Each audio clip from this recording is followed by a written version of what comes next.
नमस्कार मेरे प्रिय छात्रों, हिंदी भाषा के इस ऑनलाइन लेक्चर में आप सबका स्वागत है। आज हम अलंकार इस विषय का अध्ययन करेंगे। व्याकरण के प्रश्न में आपको दी गई काव्य पंक्तियों में व्यक्त अलंकार पहचानने के लिए कहा जाता है। अलंकार इस शब्द का अर्थ है गहने, जेवर या आभूषण। सिर्फ मनुष्य ही ऐसा प्राणी है जो अपनी सुंदरता बढ़ाने के लिए सोने, चांदी के या कभी अन्य धातुओं के आभूषण पहनता है और अपने व्यक्तित्व को प्रभावी बनाता है। अब आप सोचोगे कि ऐसे अलंकारों का कविता से क्या संबंध? बच्चों, बहुत गहरा संबंध है कविता और अलंकारों का। कवि भी अपनी कविता का सौंदर्य बढ़ाने के लिए जिन तत्वों का प्रयोग करता है उसे अलंकार कहते हैं। पुराने समय में तो कवि अलग अलग अलंकारों का कविता में प्रयोग करके अपने काव्य कौशल को दिखाते थे। नए और कठिन अलंकारों का प्रयोग करने वाले कवि सबसे श्रेष्ठ प्रतिभाशाली कवि माने जाते थे। उस समय आचार्य केशवदास ने काव्य में अलंकारों का स्थान या महत्व इस प्रकार व्यक्त किया था। यद्यपि सुजाति सुलक्षणी, सुबरन सरस सुवृत्त, भूषण बिनु न बिराजई, कविता वनिता मित्त।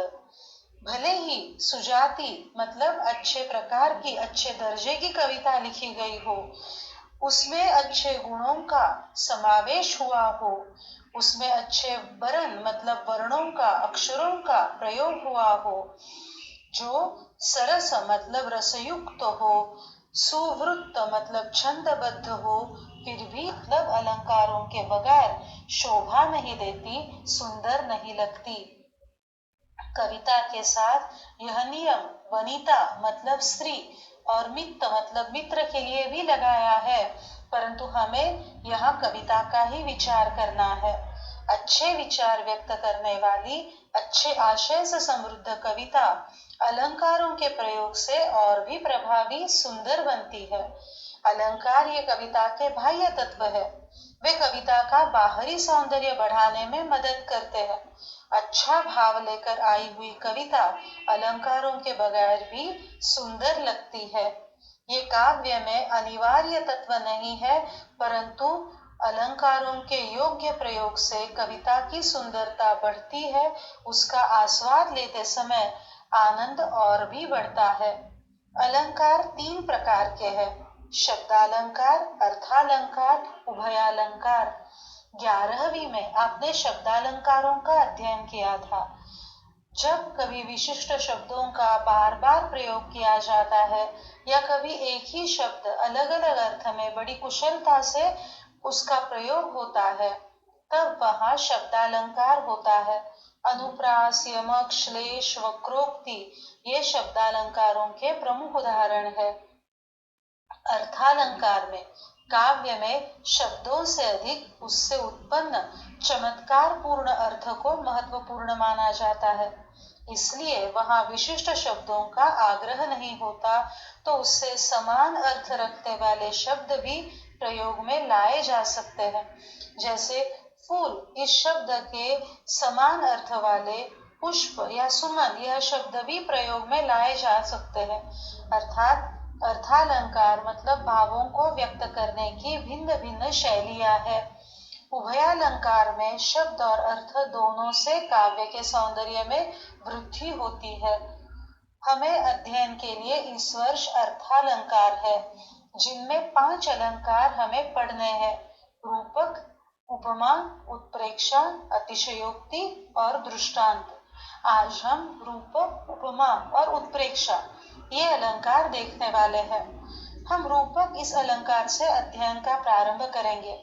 रूपक इस अलंकार को पढ़ाने से पहले मुझे आपको अलंकार के 2 प्रमुख अंग कौन से हैं ये बताना जरूरी लगता है: उपमेय और उपमान। उपमेय मतलब काव्य में जिस व्यक्ति या वस्तु का वर्णन किया जा रहा है वह। कोई स्त्री, पुरुष, बालक, बालिका, प्रकृति के अलग अलग घटक, नदी, पेड़, पहाड़ आदि, इन्हें उपमेय कहा जाता है।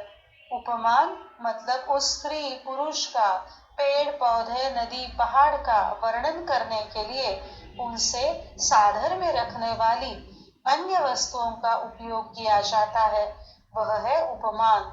मतलब किसी सुंदर चेहरे का वर्णन किया जा रहा है तो वह है उपमेय, और उस सुंदर चेहरे का वर्णन चांद की सुंदरता के माध्यम से किया जा रहा हो तो चांद है उपमान। मतलब यहाँ सुंदर चेहरा उपमेय है और चांद उपमान है। किसी बड़े अटल पहाड़ का वर्णन करने के लिए किसी तपस्या करने वाले साधु की उपमा दी जाती है तो वहां पहाड़ उपमेय है और साधु उपमान। सबसे पहले हम रूपक अलंकार देखेंगे। रूपक की परिभाषा इस प्रकार है। रूपक अलंकार में उपमेय पर उपमान का आरोप किया जाता है। मतलब ही उपमेय और उपमान को एक समान अथवा अभिन्न माना जाता है। मैं उदाहरण देकर समझाती हूँ। चरण कमल वंदो हरिराई। चरण मतलब पांव। यहाँ कृष्ण के चरणों को वंदन किया जा रहा है, जो कमल के फूल की तरह सुंदर है।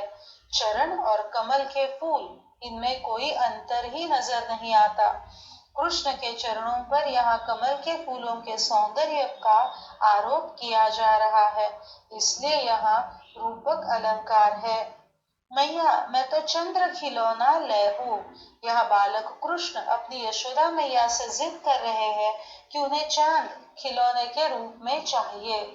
बालक कृष्ण को आकाश का वह चांद जो चमक रहा है, गोल है, एक खिलौने के समान ही लग रहा है।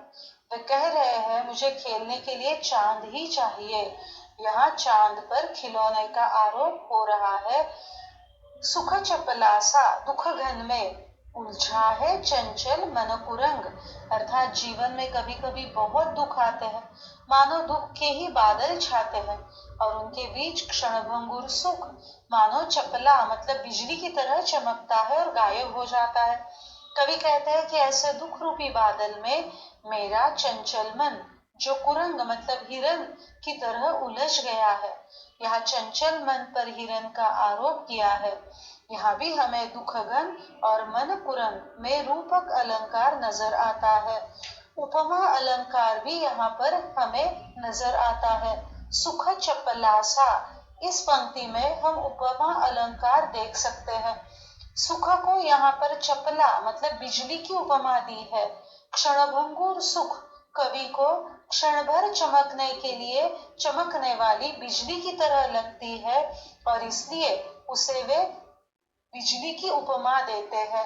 तो एक ही पंक्ति में हमें उपमा और रूपक ये दो अलंकार यहाँ पर नजर आते हैं।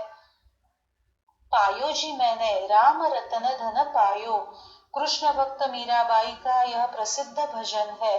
मीराबाई खुशी से कह रही है कि मुझे राम रूपी मतलब ही ईश्वर रूपी अनमोल रत्न का धन प्राप्त हुआ है। अर्थात राम पर यहाँ अनमोल रत्न का आरोप किया है। खिले हजारों चांद तुम्हारे नैनों के आकाश में। यहाँ आंखों की सुंदरता का वर्णन है। बड़ी विशाल और चमकदार आंखें कवि को आकाश के समान सुंदर लग रही है।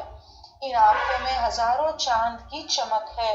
इस पंक्ति में नयनों पर आकाश का आरोप किया है, इसलिए रूपक अलंकार है। उपमा अलंकार, जब किसी वस्तु की तुलना दूसरी लोक प्रसिद्ध वस्तु के साथ होती है तब उपमा अलंकार का प्रयोग होता है।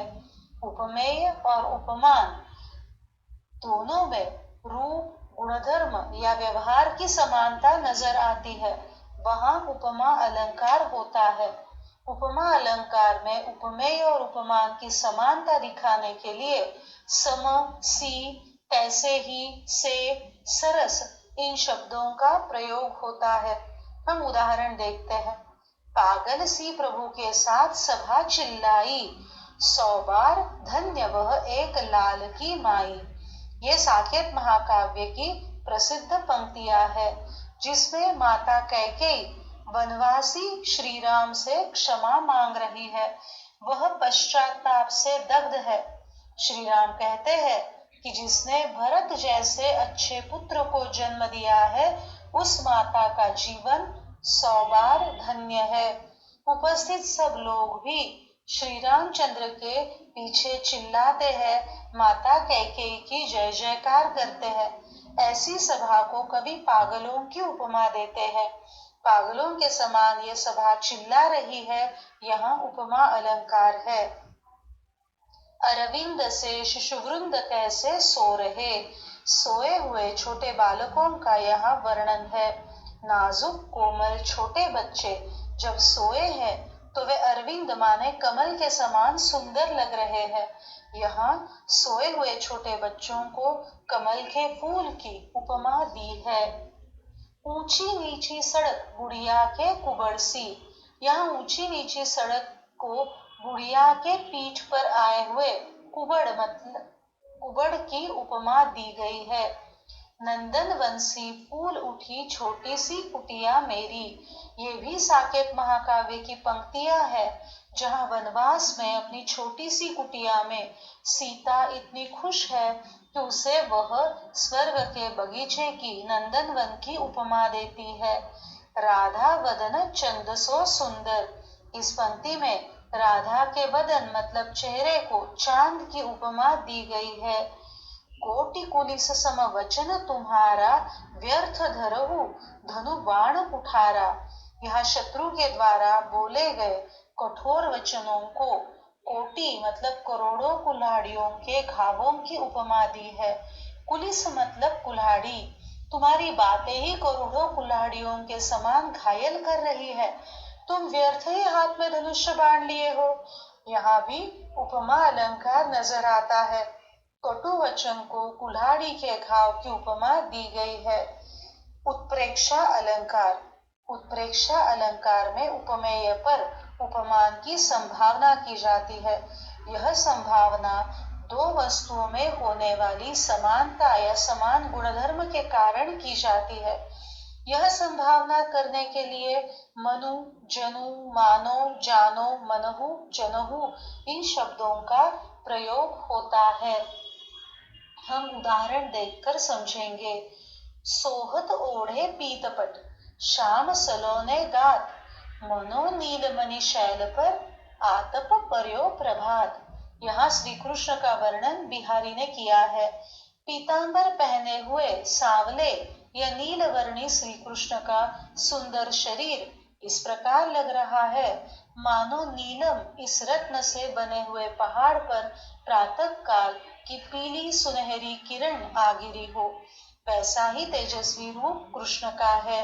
यहाँ मनो इस शब्द का प्रयोग हुआ है जो उत्प्रेक्षा अलंकार को दर्शाता है।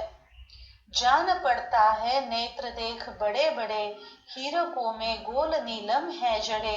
यहाँ भी सुंदर चमकदार बड़ी बड़ी नीली आंखों का वर्णन किया है। नायिका की चमकदार तेजस्वी आंखें मानो हीरे के साथ नीलम रत्न जुड़े हुए हो, ऐसी सुंदर लग रही है। यहाँ भी जान पड़ता है इन शब्दों के कारण उत्प्रेक्षा अलंकार का प्रयोग हुआ है। चमाचम चंचल नयन बीच घूंघट पट छीन, मानहु सुर सरिता विमल जल उछरत जगमीन। इन पंक्तियों में भी आंखों की चंचलता का वर्णन किया है। नायिका के चेहरे पर घूंघट है और उस घूंघट से भी उसके चंचल चमकीले नयन नजर आ रहे हैं, मानो नायिका के नयन सुंदर निर्मल नदी में उछलती हुई मछलियों के समान नजर आ रहे हैं। यहाँ भी मानहु शब्द के प्रयोग के कारण उत्प्रेक्षा अलंकार बन गया है। पुलक प्रकट करती है धरती हरित तृणों की नोकों से, मानो झूम रहे हो तरुवर मंद पवन के झोंकों से। यहाँ धरती अपनी खुशी आनंद अपनी हरियाली द्वारा व्यक्त कर रही है और ऐसा लग रहा है मानो पेड़ भी बड़ी खुशी से हवा के झोंकों से झूम रहे हैं। यहाँ भी मानो इस शब्द का प्रयोग हुआ है जो उत्प्रेक्षा अलंकार का द्योतक है। अब तक हमने 3 अलंकार देखे, रूपक, उपमा और उत्प्रेक्षा। इन तीनों में बहुत थोड़ा अंतर है। इनमें उपमेय और उपमान में होने वाली समानता दिखाई जाती है। आप फर्क समझ लो। रूपक में उपमेय और उपमान अभिन्न है। उपमेय पर उपमान का आरोप होता है, तो उपमा में दोनों में होने वाली समान गुणधर्म या समान बातें से, सरस, सम, समान, तैसे, वैसे इन शब्दों का प्रयोग करके दिखाई जाती है। तो उत्प्रेक्षा में, उपमेय में उपमान के गुणधर्मों की विशेषताओं की संभावना होती है, इसलिए वहां मनु, मानो, जनु, जानो, मनहु, जनहु इन शब्दों का प्रयोग होता है। आपको इन्हीं शब्दों के माध्यम से ही पहचानना है कि अलंकार कौन सा है। मुझे विश्वास है आप इन अलंकारों को समझ गए होंगे। अगले भाग में हम अतिशयोक्ति और दृष्टांत इन अलंकारों का अध्ययन करेंगे।